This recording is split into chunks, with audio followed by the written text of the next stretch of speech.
చిత్తూరు జిల్లా ఇరువారం వద్ద ఘోర ప్రమాదం జరిగింది. పలమనేరు వైపు వెళ్తున్న కంటైనర్ లారీ ఎదురుగా వస్తున్న కారును ఢీకొట్టి బోల్తా పడింది. ఈ ప్రమాదంలో కార్ డ్రైవర్ అక్కడికక్కడే చనిపోగా మరికొందరు తీవ్రంగా గాయపడ్డారు. కంటైనర్ పూర్తిగా కారుపై పడిపోవడంతో నుజ్జు అయిపోయింది. జేసీబీల సాయంతో గాయపడ్డ వారిని బయటికి తీయాల్సి వచ్చింది. మృతి చెందిన వ్యక్తి గుడిపాల మండలం 190 రామాపురానికి చెందిన అనుదీపక్గా గుర్తించారు.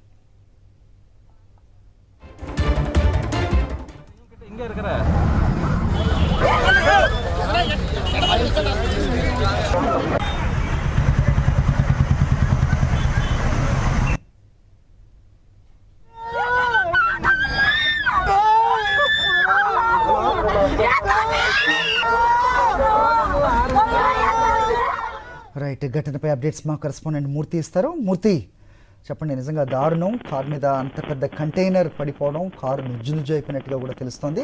ఎప్పుడు జరిగింది, ఏ సమయంలో జరిగింది ప్రమాదానికి కారణం ఏంటి? అప్డేట్ చెప్పండి.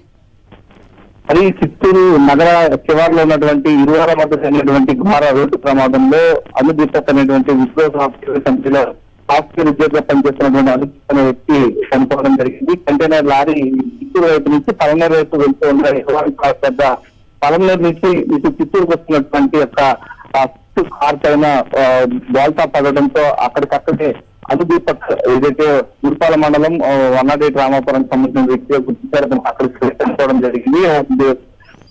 ఒక్కసారిగా కంటైనర్ లారీ బోల్తా పడడంతో ఆకస్మికంగా కార్ లో ఉన్నటువంటి వాళ్ళంతా కూడా చనిపోయారని భావించారు. అయితే కార్ లో ఒక వ్యక్తి ఉండటం అనుదీపక్ గా గుర్తించడం జరిగింది. నిర్లక్ష్యం కారణంగానే ఈ యొక్క కంటైనర్ లారీ బోల్తా పడిందని చెప్పి సరిగ్గా 1 అవర్ క్రితం ప్రమాద ఘటన చోటు చేసుకుంది. All right Murthy, thanks for the inputs.